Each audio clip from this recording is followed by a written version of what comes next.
மேசராசி அப்படின்னு சொல்லும்போதே ஒரு நீதிமான்கள், ஒரு தலைமைத்துவம் உள்ளவங்க அப்படின்னு சொல்லுவாங்க. ஏன் அப்படின்னா, இங்கு செவ்வாய் ஆளக்கூடிய கிரகம்.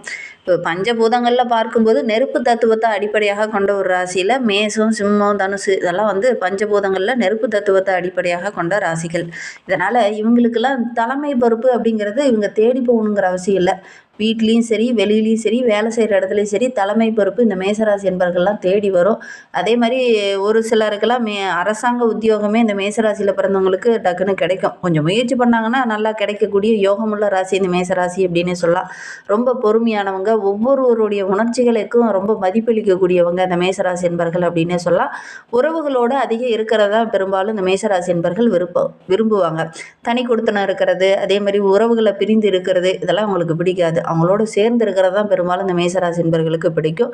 யாருக்காகவும் எந்த இடத்துலயுமே தவறு நடக்குது அப்படின்னா, அந்த தவற தட்டி கேட்காம இருக்க மாட்டாங்க. அதே இடத்துல தட்டி கேட்கக்கூடியவங்களா அந்த மேசராசி என்பர்கள் இருப்பாங்க அப்படின்னே சொல்லலாம். எப்பவுமே எல்லா விஷயத்துலயுமே கொஞ்சம் முதன்மையா இருக்கணும். ஒரு ஸ்கூலுக்கே போறோம்னா கூட அந்த முதல் ரேங்க் எடுக்கக்கூடிய பசங்க பார்த்தீங்கன்னா, அந்த மேசராசி பசங்களா தான் இருப்பாங்க. அந்த அளவுக்கு முதன்மை இடத்த பிடிக்கணும் அப்படிங்கிற ஒரு டார்கெட் இயல்பாகவே இந்த மேசராசி என்பர்களுக்கு வரும். இயற்கையாகவே அது வந்து இவங்களுடைய அச்சீவ்மெண்ட்டா இருக்கும்.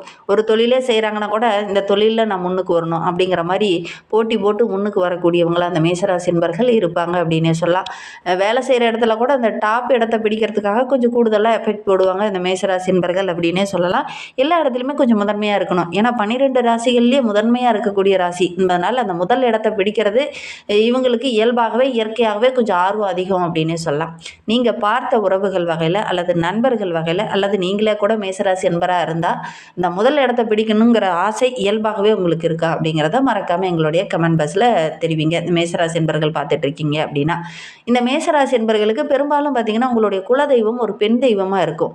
உங்களுக்கு எந்த மாதிரியான குலதெய்வம் அமைந்திருக்கு அப்படிங்கிறத மறக்காமல் எங்களுடைய கமெண்ட் பாக்ஸில் தெரிவிங்க. அதே மாதிரி இந்த மேசராசி என்பர்கள் சொத்து சம்பந்தமான பிரச்சனையை அனுபவிக்காத நபர்களே இருக்க மாட்டாங்க அப்படின்னு சொல்லலாம். சொத்துன்னு ஒன்று வாங்கிட்டாங்க, ஆனால் வாங்கிடுவாங்க. ஏன்னா செவ்வாய் ஆளக்கூடிய கிரகம் செவ்வாய் என்பதனால சொத்து வாங்காமல் இவங்களால இருக்க முடியாது. சொத்து வாங்கிடுவாங்க. எப்பாடுபட்டாவது ஒரு நிலமோ ஒரு வீட்டு மனையாவது இவங்களுடைய பேரில் வாங்கிடுவாங்க. அப்படி வாங்கினாங்க அப்படின்னா அந்த சொத்துனால நிறைய வெள்ளங்கங்களை இந்த மேசராசி என்பர்கள் அனுபவிப்பாங்க. நீங்கள் அந்த மாதிரி ஏதாவது அனுபவிச்சுட்டு இருக்கீங்களா அப்படிங்கிறத மறக்காமல் எங்களுடைய கமெண்ட் பாக்ஸில் இந்த மேசராசி என்பர்கள் பார்த்துட்டு இருக்கீங்க அப்படின்னா தெரிவிங்க. சரி, இவங்களுக்கு வருகின்ற 7 நாட்களும் எப்படி அமைந்திருக்கு, என்னென்ன மாற்றத்தை இவங்க சந்திக்க போகிறாங்க, குறிப்பாக இந்த 12 நாட்களுக்குள்ள சின்ன சின்ன மாற்றங்களை இவங்க சந்திக்கிறாங்க. என்னென்ன மாற்றங்களை இவங்க சந்திக்க போகிறாங்க அப்படிங்கிறத தொடர்ந்து இந்த வீடியோவில் பார்க்கலாம். நீங்கள் இப்போ தான் ஃபஸ்ட் டைமாக நம்ம சேனலை பார்க்குறதா இருந்தால் நம்ம சேனலை சப்ஸ்கிரைப் பண்ணிவிட்டு கூடவே இருக்கிற பெல் ஐக்கானையும் கிளிக் பண்ணிக்கோங்க. அப்போ தான் நாங்கள் போடுற ஒவ்வொரு வீடியோவுமே உங்களுக்கு நோட்டிஃபிகேஷனாக வரும். நீங்கள் மேசராசி அன்பராக இருந்தால் மறக்காமல் நம்மளுடைய சேனலுக்கு ஒரு லைக் கொடுத்துட்டு உங்களுடைய உறவுகள் வகையில் நண்பர்கள் வகையில் யாராவது மேசராசி அன்பர்கள் இருக்காங்க அப்படின்னா மறக்காமல் இந்த வீடியோவை அவங்களுக்கும் ஷேர் பண்ணிவிடுங்க. மேசராசியில் நீங்கள் எந்த நட்சத்திரத்தில் பிறந்தீங்க, உங்களுடைய இஷ்ட தெய்வ பெயர் என்ன, உங்களுடைய குலதெய்வ பெயர் என்ன அப்படிங்கிறத மறக்காம எங்களுடைய கமெண்ட் பாக்ஸில் தெரிவிங்க. உங்களுக்கு ஜோதிட ரீதியாக ஏதாவது சந்தேகம் இருக்குது, ஜோதிடர்கிட்ட ஏதாவது ஆலோசனை வேணும், புதுசாக ஒரு தொழிலோ ஒரு வியாபாரமோ தொடங்க போகிறீங்க, உங்களுடைய கோச்சார ரீதியான பலன்கள் எப்படி இருக்குது அப்படின்னு தெரிஞ்சுக்கணும் அப்படின்னா டிஸ்கிரிப்ஷனில் ஜோதிடரோட வாட்ஸ்அப் நம்பர் கொடுக்கப்பட்டிருக்கு. அந்த நம்பருக்கு கால் பண்ணி முன்பதிவு செய்துக்கோங்க. உங்களுடைய சந்தேகங்களுக்கு நல்ல ஒரு தீர்வு கிடைக்கும். ஒரு சிலர்லாம் பக்கத்துலேயே கூட ஜோதிடர் இருப்பாங்க, அவங்ககிட்ட கூட கேட்டுக்கோங்க. வெளியில் போய் என்னால் ஜோதிடம் பார்க்க முடியல அப்படின்னு நினைக்கிறவங்களுக்காக டிஸ்கிரிப்ஷனில் நம்பர் கொடுத்துருக்கோம். அந்த நம்பருக்கு உங்களுடைய சுய ஜாதக விவரங்களை அனுப்புனீங்க அப்படின்னா நல்ல ஒரு சாதகமான உங்களுடைய கோச்சார ரீதியான பலன்கள் எப்படி இருக்குது அப்படிங்கிறத தெரிவிப்பாங்க. சரி, இந்த மேசராசி என்பர்களுக்கு மேலோட்டமாக பார்க்கும்போது வருகின்ற நாட்கள் நல்ல ஒரு ஆதாயம் நிறைந்த நாட்களாக தான் அமைந்திருக்கு. குறிப்பாக இந்த பிப்ரவரி மாதம் அப்படிங்கிறது ஒரு சிறப்பு வாய்ந்த மாதமாகவும் சக்தி வாய்ந்த மாதமாகவும் உங்களுக்கு அமைய போகுது அப்படின்னு சொல்லலாம். ஏன்னா உங்களுடைய ராசிநாதன் பிப்ரவரி 23 வரை தொழில் ஸ்தானத்தில் 10ஆம் வீட்டில் உச்சம் பெற்று அமர்ந்திருக்கிறார். இதுவரை எதெல்லாம் தடைபட்டு நினைச்சோ அதெல்லாம் இந்த காலகட்டத்தில் நடக்கும். எந்த இடத்துல உங்களுக்கு அந்த தலைமை பொறுப்பு தலைமை பதவியெல்லாம் இல்லை அப்படின்னு சொன்னாங்களோ அதே இடத்துல அந்த பொறுப்பு அந்த தலைமைத்துவம்லாம் இந்த காலகட்டத்தில் உங்களுக்கு கிடைக்க போகுது அப்படின்னு சொல்லலாம். என்ன ஒன்று கொஞ்சம் கூடுதலாக இந்த காலகட்டத்தில் உழைக்க வேண்டிய ஒரு சூழ்நிலை இருக்குது. கடினமாக ஒரு விஷயத்துக்காக போராடுறீங்க அப்படின்னா ரொம்ப எளிதாக உங்களுக்கு ஒரு சாதகமான பலன் கிடைக்க போகுது அப்படின்னு அர்த்தம். இந்த காலகட்டத்தில் கொஞ்சம் கடினமாக ஒவ்வொரு விஷயத்துக்காகவும் முயற்சி பண்ணுங்கள். கண்டிப்பாக நல்ல ஒரு சாதகமான பலனை நீங்கள் எதிர்பார்க்கலாம் அப்படின்னு சொல்லலாம். ஏன்னா லாபஸ்தானத்தில் 11ஆம் வீட்டில் கும்பராசியில் கூட்டு கிரகங்களுடைய சேர்க்கை இருக்குது. அதனால் இந்த காலகட்டத்தில் கடினமான உழைப்பை போட்டிங்க அப்படின்னா நல்ல ஒரு அறுவடை காத்துட்ருக்கு அப்படின்னு சொல்லலாம். அந்தளவுக்கு சாதகமான பலன் இந்த மேசராசி என்பர்களுக்கு கிடைக்க போகுது வருகின்ற 7 நாட்களுக்குள்ளேயே. 12ல் சனி பகவான் இருக்கிறதுனால செலவுகள் ஒரு பக்கம் வந்துக்கிட்டே இருக்கும். அதற்கு தகுந்த மாதிரி வருமானமும் ஓரளவுக்கு வந்துக்கிட்டே இருக்கும். ஏன்னா சனி பகவான் 12ஆம் இடத்துல இருக்கும்போது அதிகமான உழைப்பை போட்டிங்கன்னா ஓரளவுக்கு சாதகமான வருமானம் கிடைக்கும். அதே நேரத்தில் செலவுகளை கொஞ்சம் திட்டமிட்டு செலவு செய்யணும். இல்லை அப்படின்னா விரைய செலவு கொஞ்சம் வந்துக்கிட்டே இருக்கும். சுப விரயமாக மாற்றிக்கிறது, வீடு கட்டுறது, நிலம் வாங்குறது, இந்த மாதிரி விஷயத்தில் கொஞ்சம் செலவுகளை போட்டிங்க, வருமானத்தை போட்டிங்க அப்படின்னா ஓரளவுக்கு சாதகமான பலனை இங்கே வருகின்ற நாட்களில் எதிர்பார்க்கலாம் அப்படின்னே சொல்லலாம். இல்லைனா கொஞ்சம் பெரிய செலவு வரத்துக்கான சூழ்நிலை இருக்குது. ஏன்னா உங்களுடைய ராசிநாதன் 10ஆம் வீட்டில் உச்சம் பெற்று அமர்ந்திருக்கிறார். சூரியன் 10ஆம் வீட்டில் 11ஆம் தேதிக்கு அப்புறம் அமர போகிறார்.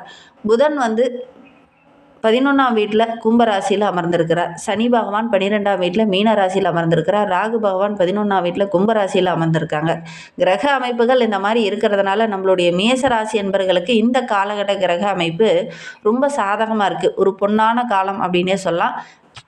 காலகட்டத்தில் எந்த ஒரு விஷயத்துலையும், ஒரு தொழிலையோ ஒரு வியாபாரத்துலேயோ முதலீடு போட்டிங்க அப்படின்னா கூட நல்ல லாபம் கிடைக்கும். ஏன்னா நல்ல ஒரு பொற்காலம். அதனால் நல்ல ஒரு முன்னேற்றத்தை எதிர்பார்க்கலாம். சந்தேகம் இல்லாமல் ஒவ்வொரு விஷயத்துலையும் இறங்குனீங்கன்னா நல்ல ஒரு மகிழ்ச்சியாக வருகின்ற நாட்களை எதிர்பார்க்கலாம். குறிப்பாக அந்த பிப்ரவரி 12 வரையில் உங்களுடைய ராசிநாதன் செவ்வாய் உச்சம் பெற்று இருக்கிறார். பணியில் கரெக்டாக நடந்துக்கோங்க. எந்த இடத்துலையுமே நீதி தவறியோ ஒழுக்கம் தவறியோ நடக்கக்கூடாது. இந்த காலகட்டத்தில் ஒழுக்கத்தையும் வேகத்தையும் கடைபிடித்தீங்க அப்படின்னாவே வெற்றி உங்களுக்காக காத்துட்ருக்கு அப்படின்னு சொல்லலாம். அந்த அளவுக்கு கிரக அமைப்புகள் இந்த மேசராசி என்பவர்களுக்கு அருமையாக இருக்குது. உத்தியோகத்தில் இருக்கிறவங்க கூட ரொம்ப நாளாக நீங்கள் போராடிட்டு இருந்த அந்த உயர் பதவி இந்த காலகட்டத்தில் கிடைக்கும். எதிரிகளுடைய தொல்லை இந்த காலகட்டத்தில் கொஞ்சம் குறையும் அப்படின்னு சொல்லலாம். நிறைய பிரச்சனைகளை சந்திச்சுட்டு இருந்த உங்களுக்கு அந்த பிரச்சனைகளை எப்படி ஹேண்டில் பண்ண, எப்படி சரி பண்ண முடியும் அப்படிங்கிறத அறிந்து இந்த காலகட்டத்தில் செயல்படுவீங்க. அதனால் நல்ல ஒரு மகிழ்ச்சிகரமான நாட்களாக இந்த மேசராசி என்பவர்களுக்கு இந்த காலகட்டம் அமைந்திருக்கு அப்படின்னு சொல்லலாம். மேலதிகாரியோட அன்பு ஆதரவுலாம் கிடைக்கும். மேலதிகாரியோட பாராட்டு கிடைக்கக்கூடிய யோகம் இருக்குது. ஒரு சிலருக்கு பதவி உயர்வு கிடைக்கும். முக்கியமான பொறுப்பெல்லாம் இந்த காலகட்டத்தில் உங்களை தேடி வர இருக்குது. அதனால் மிகச்சிறப்பான நேரமாக இந்த மேசராசி என்பவர்களுக்கு வருகின்ற நாட்கள் அமைந்திருக்கு. குறிப்பாக இந்த பிப்ரவரி எண்டுக்குள்ளேயே இதெல்லாம் நடக்கக்கூடிய யோகம் இந்த மேசராசி என்பவர்களுக்கு அமைந்திருக்கு அப்படின்னு சொல்லலாம். அரசாங்கம் தொடர்பாக ஒரு சில காரியங்கள்லாம் தள்ளி போயிட்டே இருந்தது இல்லையா? ரொம்ப நாளாக வேலைக்காக முயற்சி பண்ணிகிட்டு இருந்தாங்க. அரசாங்க வேலைக்காக முயற்சி பண்ணிகிட்டு இருந்தவங்க இந்த அப்பாயின்மெண்ட் ஆர்டர் கிடைக்கவே மாட்டேங்குது அப்படின்னு காத்துட்டு இருந்தவங்களுக்குலாம் அதெல்லாம் கிடைக்கக்கூடிய யோகம் இருக்குது. தனியார் வேலைக்கெல்லாம் ஒரு சிலர்லாம் அப்ளிகேஷன் போட்டிருப்பீங்க, அது கிடைக்காம இருந்திருக்கும், ரொம்ப நாளாக தள்ளி போயிட்டே இருந்திருக்கும். அதெல்லாம் இந்த காலகட்டத்தில் கிடைக்கும். குறிப்பாக பிப்ரவரி 13 வரை நல்ல ஒரு வெற்றிகரமான நாட்களாக இந்த மேசராசி என்பவர்களுக்கு அமைந்திருக்கு அப்படின்னு சொல்லலாம்.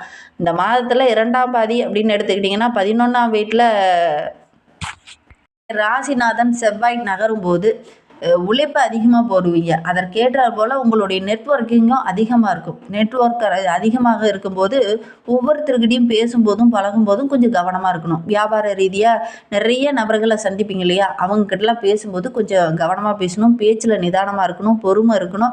வேகம் இருக்கிறதோட ஓரளவுக்கு பொறுமையும் இருக்கணும். இந்த காலகட்டத்தில் வேகமாக செயல்படுறோங்கிற பேரில் நேராக போய் செவுத்தில் முட்டிக்க முடியாது. அதனால் கொஞ்சம் பொறுமையாக இந்த காலகட்டத்தில் இருங்க. புதிய வாடிக்கையாளர்கள்லாம் நிறைய கிடைப்பாங்க. அவங்கக்கிட்ட கரெக்டாக ஹேண்டில் பண்ணீங்க அப்படின்னா நல்ல லாபத்தை வருகின்ற நாட்களில் இந்த மேசராசி என்பவர்கள் எதிர்பார்க்கலாம் அப்படின்னு சொல்லலாம்.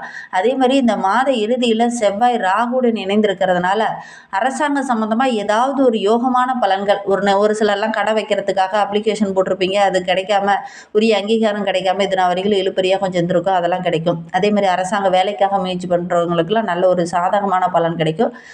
வேலை ஏற்கனவே தனியார் துறையில் வேலை செஞ்சுட்டு இருக்கிறவங்களுக்கு வேலையாட்களால் சக ஊழியர்களால் சின்ன சின்ன வாக்குவாதங்கள் பிரச்சனைகள் அடிக்கடி இருந்தது இல்லையா? அதெல்லாம் அந்த காலகட்டத்தில் சரியாகும். வேகமாக ஆக்ரோஷமாக ஒவ்வொரு இடத்துலையும் செயல்படாமல் கொஞ்சம் பொறுமையாக நிதானமாக ஒவ்வொரு இடத்துலையும் செயல்பட்டிங்கன்னா இந்த மேசராசி என்பவர்களுக்கு இந்த காலகட்டம் ரொம்ப சிறப்பாக இருக்குது அப்படின்னே சொல்லலாம். நிதி ரீதியாக பார்க்கும்போது 11ஆம் வீட்டில் தன யோகத்தை உருவாக்கக்கூடிய கிரக அமைப்புகள் இருக்கிறதுனால நல்ல ஒரு மகிழ்ச்சிகரமான நாட்களாக இந்த மேசராசி என்பவர்களுக்கு வருகின்ற 7 நாட்களும் அமைந்திருக்கு அப்படின்னே சொல்லலாம். அவரோட கூட ராகு லாபஸ்தானத்தில் அமையும் போது நல்ல ஒரு மாற்றத்தையும் நல்ல ஒரு முன்னேற்றத்தையும் எதிர்பார்க்கலாம். புதன் மற்றும் சுக்கிரன் அங்கு இணைந்திருக்கிறதுனால ஒன்றுக்கு மேற்பட்ட வருமானங்கள் இந்த காலகட்டத்தில் இந்த மேசராசி என்பர்களுக்கு கிடைக்கும். பழைய முதலீடுலாம் இரட்டிப்பாக லாபம் கிடைக்கக்கூடிய யோகம் இருக்குது. நிலுவையில் இருக்க பணமெல்லாம் இந்த காலகட்டத்தில் வசூலாகும்.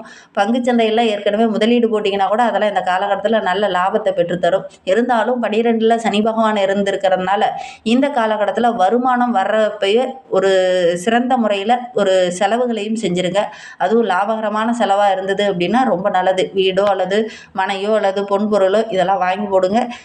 இந்த காலகட்டத்தை பொறுத்தவரையில் வருமானம் இருக்குது அப்படின்னு அதை கையில் வச்சுக்கிட்டு இருந்தீங்கன்னா விரைய செலவு கூடவே வரதுக்கான சூழ்நிலை அமைந்தனும். கொஞ்சம் கவனமாக இருங்க. இன்னுமே வாழ்க்கை ரொம்ப சிறப்பாக இருக்க செவ்வாய்க்கிழமை தோறும் முருகப்பெருமானை வழிபட்டுட்டு வாங்க. எடுக்கிற காரியங்கள் உங்களுக்கு வெற்றியாக அமையும். இந்த வீடியோவை முழுமையாக பார்த்ததற்கு நன்றி.